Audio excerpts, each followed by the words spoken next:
Olá, meu nome é Ariadne, eu sou advogada, especialista em processo civil, direito condominial e direito imobiliário. Sou secretária adjunta da Comissão de Direito Condominial da OAB Seccional de Mato Grosso. Em várias discussões nos nossos grupos de síndicos, de direito condominial e também da OAB, nós acabamos avistando algumas dúvidas mais reticentes na advocacia e também no síndico por razão da pandemia, que estamos vivenciando.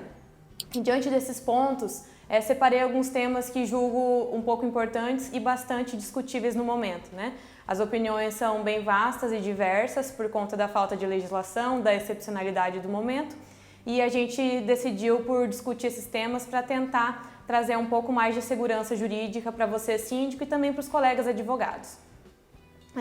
Os pontos que eu separei são a realização ou não da Assembleia Ordinária, que via de regra acontece nos primeiros meses de cada ano, É uma Assembleia prevista pelo Código Civil, ou seja, ela é obrigatória, E aí as convenções condominiais normalmente prevêem a data que ela ocorrerá, sendo normalmente no primeiro semestre. Por ser obrigatoriedade, por ter obrigatoriedade, surgiu essa dúvida aos síndicos nesse momento de pandemia, porque a maioria dos estados, na verdade todos os estados do nosso país, estão proibindo a aglomeração, e uma assembleia condominial exige aglomeração, exige a presença, E por mais que tenhamos alguns cuidados, não é recomendável, E não se trata de nenhuma questão de urgência, apesar de ser uma situação legal.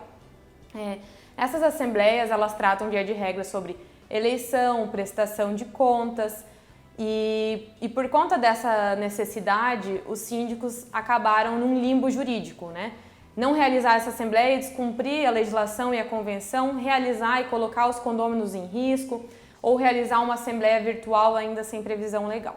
E então, diante dessa problemática, eu trouxe alguns pontos para nós discutirmos. Alguns síndicos mais corajosos, arrojados, eu diria, porque até isso é uma característica do síndico, ainda mais num momento como esse, têm tomado essas decisões administrativamente, de suspender a assembleia ou postergar a assembleia, o que não é de todo desarrazoado, Uma vez que nós não podemos expor a coletividade para realizar este ato.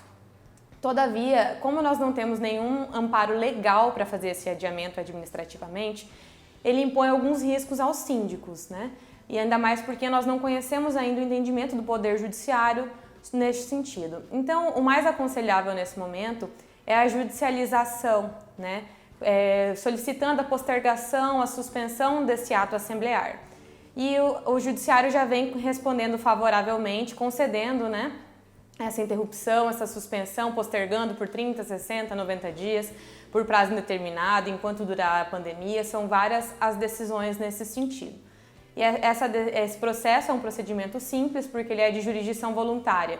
Então eu não tenho contenciosidade, eu não tenho parte contrária, é um pedido ao judiciário de, como eu não tenho uma legislação nesse sentido, juiz, me diga, eu posso postergar essa assembleia, e com essa decisão o síndico fica seguro para poder adiar esse ato, E aí, em contrapartida disso, surge um outro problema. Quando eu tenho a eleição, se eu postergo a assembleia, o mandato vence e eu vou ficar com um condomínio acéfalo, sem administração. O que também não é viável porque eu preciso do síndico para tomar atos bancários, atos em cartórios, e o documento que lhe dá esse poder, é a ata. E uma ata vencida não tem validade, Alguns bancos até postergaram um pouco a validade dessas atas para quem fez administrativamente poder pleitear judicialmente até regularizar. Então, o ideal é que essa ação busque não só a suspensão da Assembleia e o adiamento dela, mas a prorrogação dos mandatos. E aí, quando eu falo em mandatos, não só do síndico, mas de todo o corpo diretivo, Conselho fiscal, no caso de associações, conselho diretivo, comitê executivo, para que todos os mandatos eletivos sejam postergados, mesmo porque, além do síndico, eu preciso do poder fiscalizatório, Para que não venha ter nenhuma legalidade posterior e vir a ser anulado, Então, ao meu ver, essa é a medida mais adequada, mais segura no momento.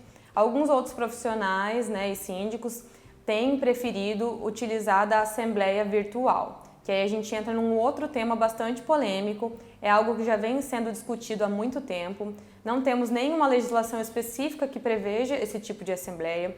Alguns condomínios já prevêem na sua convenção a possibilidade de assembleia virtual. Todavia, na maioria dos casos, ela não prevê a forma que isso ocorrerá, por que meio, E isso sempre trouxe muita insegurança para os síndicos e administradores que sempre preferiram por não realizar, apesar de ser algo que mais cedo ou mais tarde vai acabar entrando para o mercado, porque a tecnologia está aí para acontecer ao nosso favor, mas hoje ainda é um tema de bastante insegurança, né? Com o projeto de lei que está tramitando e ainda não foi aprovado, que prevê a possibilidade da realização de assembleia virtual, muitos síndicos e condomínios já têm realizado ela neste momento de pandemia, porque ela prevê provisoriamente, né, que possa nesse período pandêmico ser realizada a assembleia virtual, porém ainda não temos aprovação. Então nós ainda temos essa vacância legal, né, e a gente ainda não pode agir com segurança jurídica numa assembleia virtual. E ainda que o faça, nós precisaríamos de meios seguros, né, de computação de voto, de conferência de presença, para que não houvesse nenhuma falha e nenhuma anulação. Por isso ainda causa bastante insegurança.